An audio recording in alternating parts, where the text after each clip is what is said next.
Today, I want to tell y'all my story from the very beginning to the end. My custody battle against the narcissist, as a lot of y'all do know, was 18 years. It just ended in November of last year when my kid aged out. So I was a younger parent. I had my son at 19 years old. So y'all do the math. I met the narcissist and he told me he was 23 years old when I was 19. But come to find out, that was a lie. He was really 29. So y'all math that out. The relationship wasn't that long because he started to put his hands on me. The first time he did it, I think I was arguing with him about his mom, and I was standing in the hallway and he was in a room in this apartment that we shared together. And he just ran at me so fast, like a football player. He ran at me and he basically just pushed my shoulders. I was a few inches away from the wall, but he just pushed my shoulders with so much force that my head just went pow into the wall. And I thought that he had hit me with something upside of the back of my head because it was so painful and it was such a loud noise.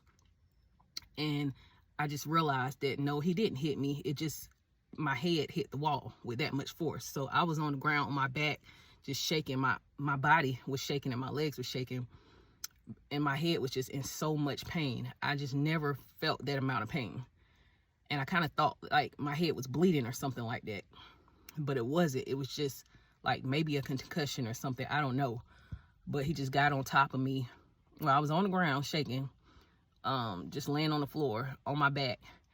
And he was just like, see what you made me do to you? See what you made me do to you? And I was just like, I wanted to call the police, but I couldn't because I was in so much pain. I was like, I was not okay. So I tried to get up, but it was so hard to like get up because my head was in so much pain. So I'm going to make a few parts to this video too, because there's so much I got to go over with you guys. So I end up, like, with a little bit of time, I end up kind of mustering up just a little energy, and I like basically crawled to my bedroom, and I still wasn't able to call the police. Like, I just literally passed out. And that's, you know, that's what happened the first time. So the second time, he just basically slapped me in the face, and that was the time I called the police. Unfortunately, I wish I would have called the first time because there would have probably been more, you know, I would have been able to report injuries and stuff. But anyway, the second time he slapped me, and I just, I knew it was time to go. Like, I just couldn't do it anymore. So I called the police. He left before the police got there, and he ran to his mom's house. And a while later, he ended up turning himself in. And then we went to court, like, for domestic violence. Then, you know, it kind of rolled into a restraining order because he, like, came to my house and tried to jump me, which I made a video about that. He tried to jump me with his mom, his sister, and 2 other women.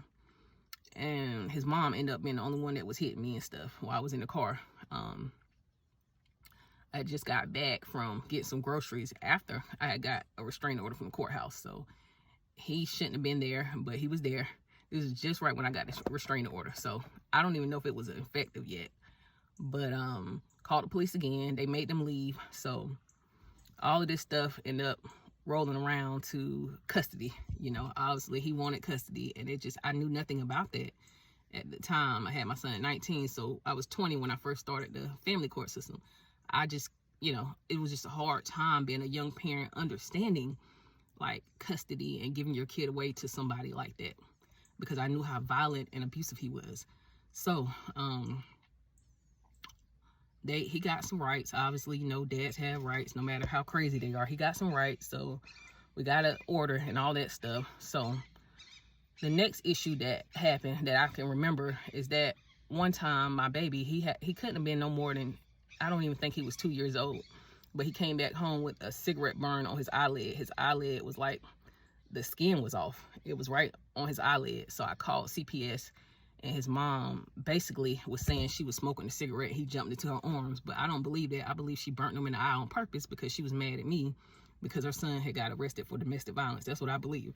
But CPS threw it out. They said that it was an accident, you know, and I just couldn't believe it. Like, I was in so much pain, going through so much trauma and emotions. Like, that's why I tell you guys, like, this is a hard battle, but it gets better with time, you know. It gets better, but it's very difficult. But yeah, they threw it out. It was nothing I can do. So I just was going through a lot of depression, obviously, because of all of this stuff, all of this trauma, right? The next CPS incident, I dropped him off with the narcissist for his weekend, and he came back with a diaper rash all the way from the diaper area all the way down to his feet. It wasn't even a diaper rash anymore at this point. It was like a yeast infection. And for those of you men that are watching this and think that women are so dramatic, so crazy, that we're so petty, go and Google in severe diaper rash on a kid, or diaper rash turned yeast infection. It looks like a 3rd-degree burn. I promise you. I can't even make this stuff up. Just look it up. The skin is so damaged and like messed up that so much of the skin tissue is just awful, because obviously he just let him probably sit in his stuff all weekend, didn't care to change him, probably was high and drunk or whatever. So I told CPS, and guess what the narcissist said? That I dropped him off to him like that. And CPS was like, well, we can't tell who, you know, this type of rash came from. Just take him to the doctor. So honestly, again, I was just going through it. Honestly, I just could not believe that they wouldn't just give me my kid and stop the visits right there. But that's what the determination that they made. So the next CPS involvement was SA allegation. The narcissist falsely accused my stepdad, who I am of SA and our son, right? Which is very sick and twisted, right? I believe my mom, my stepdad was helping me out sometimes when I would work during my parenting time, as far as childcare, right?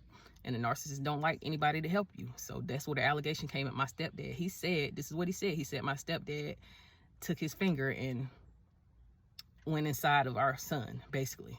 And this was just so, like, it was so disturbing. Like, I was just going through it, y'all. I was losing it. I honestly just was losing my mind. So we pretty much get to court.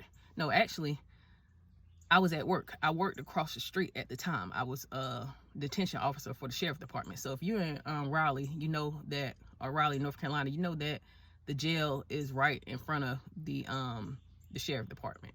I mean, the jail is right in front of the courthouse. I'm sorry. So that's how it is. Probably in most cities. I don't know. But I was working across the street, and the jail, my job, they said it gave me a call was coming in. So they said, yeah, somebody's on the phone for you. So I said, hello. And they said, yeah, this is the clerk of court. We need you in courtroom such and such in like an hour. So I was just stunned. You know, I already knew about the SA allegations, because they had CPS had interjected my son and took him from daycare and gave him to the narcissist. So yeah, my son got taken from me once, and it could have been for like maybe 30 days, but I was devastated. I was scared. Narcissists, they know how to scare you. They know how to scare you. I'm telling you, never dealt with the legal system like that until I met the narcissist. So I was scared to death. Like, I just didn't know what was going to happen. So I gotta make a part 2, because I can only do 10 minutes videos, guys.